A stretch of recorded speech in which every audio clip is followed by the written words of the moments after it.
Salam kerahiman. Hari ini 22 Desember. Kita akan baca dari 792. Kita mulai ya. Dalam nama Bapa dan Putra dan Roh Kudus. Amin. Aku tidak pernah boleh menceritakan pengalaman-pengalamanku sendiri. Ketika menanggung penderitaan, aku harus mencari kelegaan di dalam doa. Ketika mengalami keraguan-raguan, aku yang paling ringan, aku hanya boleh minta nasihat Bapa pengakuanku. Aku harus selalu memiliki hati yang terbuka untuk menerima penderitaan orang lain dan membenamkan penderitaan-penderitaanku dalam hati ilahi sehingga penderitaan itu tidak akan dilihat orang sejauh itu mungkin. Aku harus selalu mengusahakan ketenangan. Tidak peduli betapa besar badai yang melanda situasiku. Aku tidak boleh membiarkan suatu pun mengganggu ketenangan dan keheningan batinku. Tidak suatu pun dapat menandingi damai jiwa. Kalau aku salah menilai sesuatu, aku tidak akan menjelaskan diriku. Kalau superior ingin tahu kebenaran, apakah aku berada di jalan yang baik atau tidak, biarlah ia mencarinya dari orang-orang lain, bukan dari diriku sendiri. Yang penting bagiku adalah menerima segala sesuatu dengan keterbukaan batin yang rendah hati. Aku akan meluangkan masa Advent ini sesuai dengan arahan Bunda Allah, dalam keheningan dan kerendahan hati. Dikatakan di situ ya, aku tidak pernah boleh menceritakan pengalaman-pengalamanku sendiri. Kita sering atau juga ada orang ya, dia mengalami satu pengalaman, penderitaan, kesusahan, dia ingin bercerita dengan orang lain, dia ingin menumpahkan atau bercerita apa yang sedang dialami. Tapi di sini dikatakan, sedangkan Suster Faustina tidak boleh menceritakan pengalaman-pengalamanku sendiri. Jadi kembali lagi fokusnya bukan saya. Karena kalau kita bercerita kepada orang lain, otomatis orang yang mendengar itu terbeban. Dalam hal ini, Suster Faustina tidak boleh bercerita karena jangan menjadi beban atau jangan memberi beban kepada orang lain tentang pengalaman-pengalamannya dia. Contoh ya, misalnya ada orang yang yang cerita ke saya ya. Dia bilang dia suami istri. Karena satu hubungan yang kurang baik, akibatnya suaminya pergi, meninggalkan dia sendirian. Karena dia bercerita, otomatis saya jadi terlibat ya. Jadi ingin tahu kenapa sampai suaminya meninggalkan dia, apa yang dia lakukan. Setelah suaminya pergi meninggalkan dia, apa yang sudah dia usahakan untuk supaya suaminya kembali. Jadi banyak ada tanya jawab otomatis, tapi secara tidak langsung saya terbeban. Saya ikut berpikir, ikut merasakan, ikut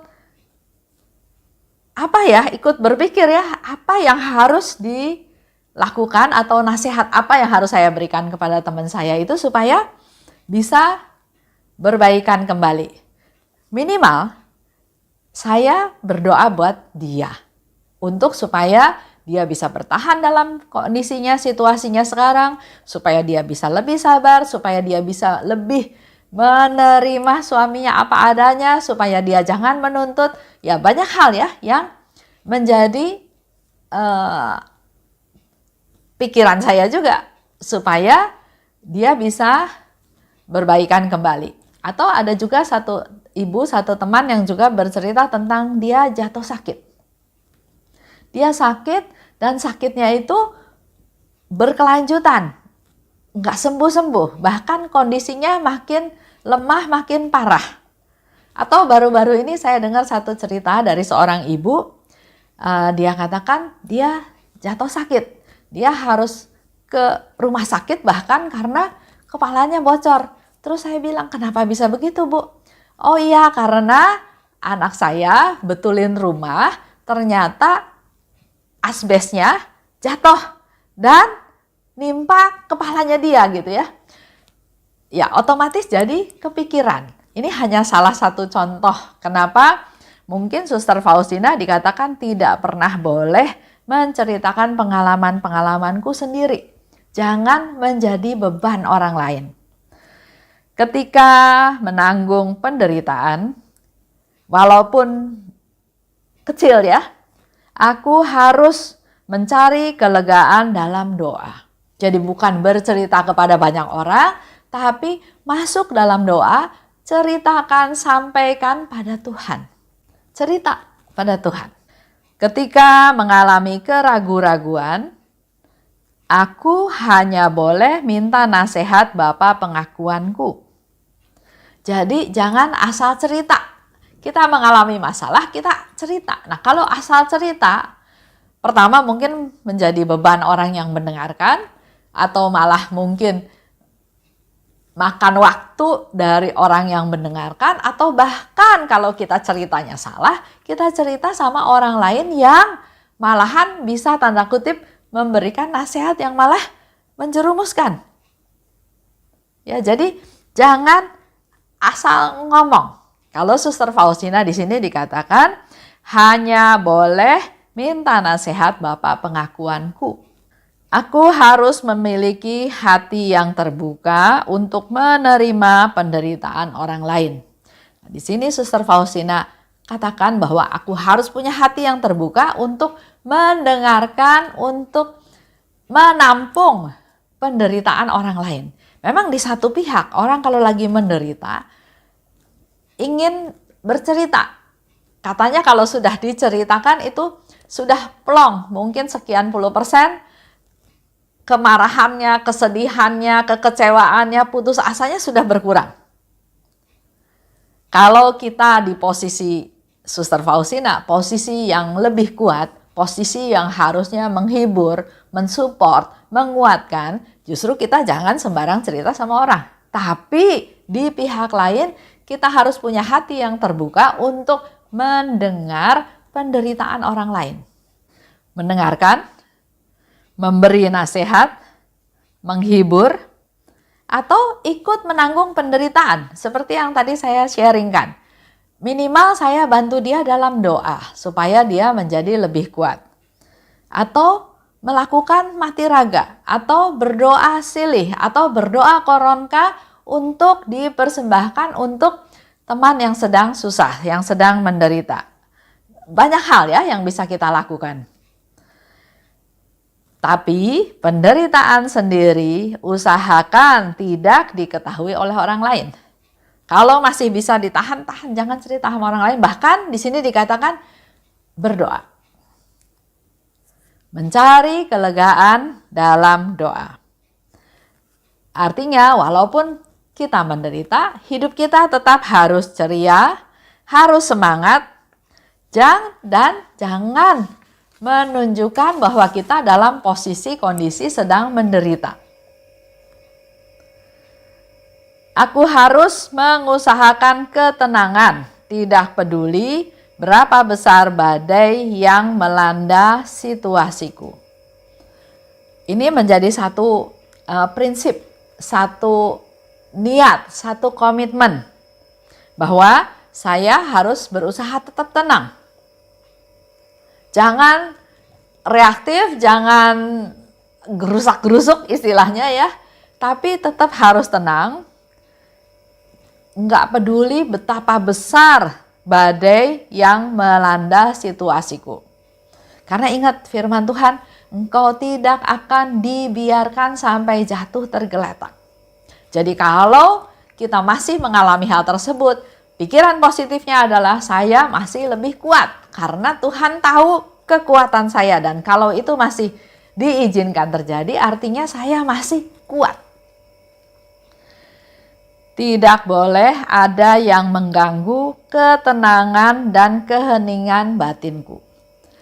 Dengan menghadapi masalah-masalah, apakah masalah besar atau masalah kecil, reaksi kita bisa berbeda-beda. Bisa reaktif, bisa marah, bisa emosi, dan hal-hal yang lain.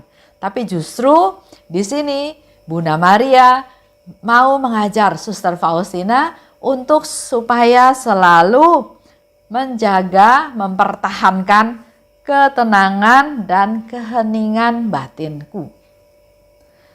Kalau aku salah menilai sesuatu, aku tidak akan menjelaskan diriku.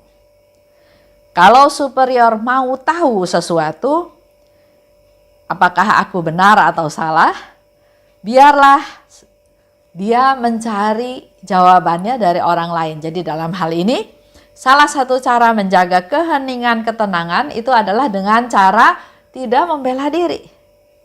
Jangan kita digosipin sesuatu atau kita difitnah atau diomongin salah terus kita nggak terima dan kita membela diri. Cari orangnya, berargumentasi benar atau salah dan seterusnya.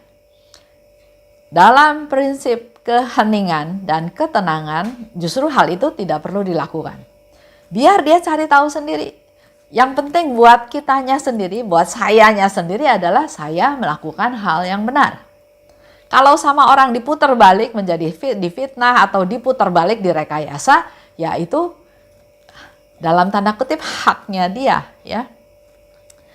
Karena di sini Bunda Maria sedang mengajar Suster Faustina untuk bisa mempertahankan ketenangan dan keheningan. Jadi tidak bela diri, tidak perlu mengklarifikasi. Yang penting bagiku, menerima segala sesuatu dengan keterbukaan. Dengan keterbukaan batin yang rendah hati. Aku meluangkan masa Advent ini sesuai dengan arahan Bunda Allah. Kita semua juga sedang dalam masa Advent ya. Sesuai dengan arahan Bunda Allah yaitu dalam keheningan dan kerendahan hati.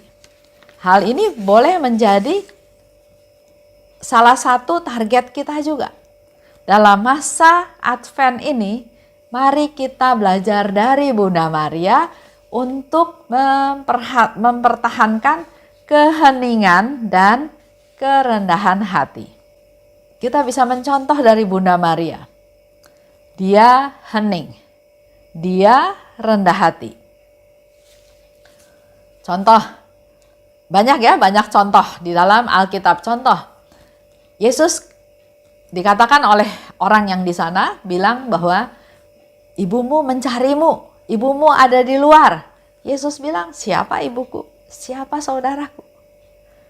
Kalau kita jadi ibunya mungkin, kok anak ini seperti itu jawabnya? Masa dia tanya siapa ibuku, siapa saudaraku? Udah jelas ibunya tahu kan? Tapi hal ini oleh Bunda Maria disimpan dalam hatinya. Hening, disimpan dalam hatinya. Contoh lagi yang lain. Waktu umur 12 tahun. Waktu Bunda Maria dan Yusuf pulang, dalam perjalanan pulang, dia baru sadar bahwa Yesus tidak ada dalam rombongan. Otomatis mereka harus balik lagi. Dalam 3 hari mencari Yesus dan Yesus ada di bait Allah. Kalau kita jadi ibunya, pasti reaksinya kan, kenapa nggak ikut pulang?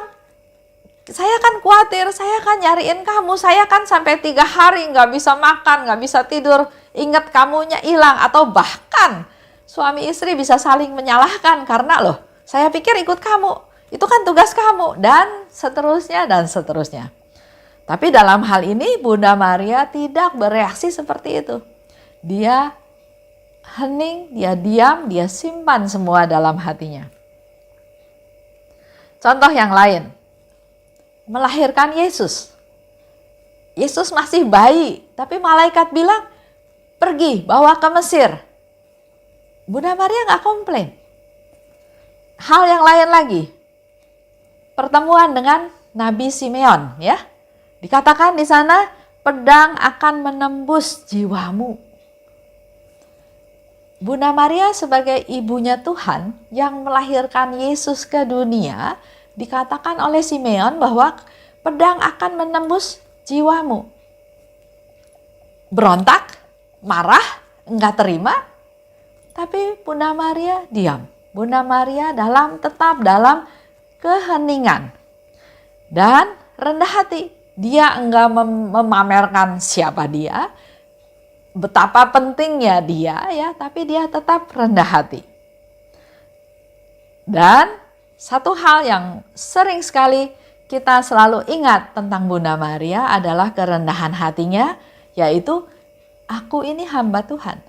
Terjadilah padaku menurut perkataanmu. Padahal Bunda Maria tahu kalau dia menerima hal tersebut akan banyak permasalahan yang harus dia hadapi. Tapi dia semua simpan dalam hatinya, dia nggak komplain, dia tetap tenang.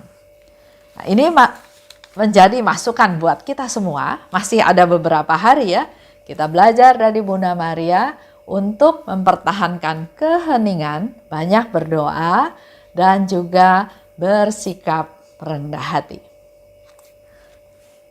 Baik, saya tutup ya. Dalam nama Bapa dan Putra dan Roh Kudus. Amin. Bunda Maria, Bunda kami semua, terima kasih atas pengajaranmu pada hari ini.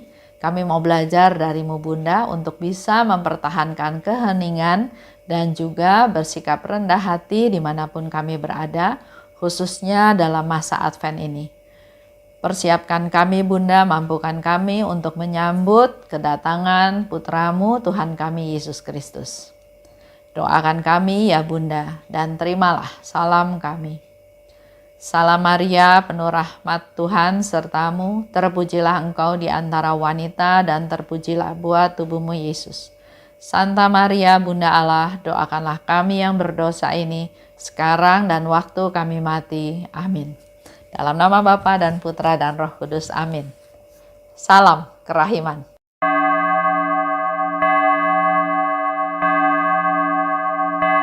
Hatiku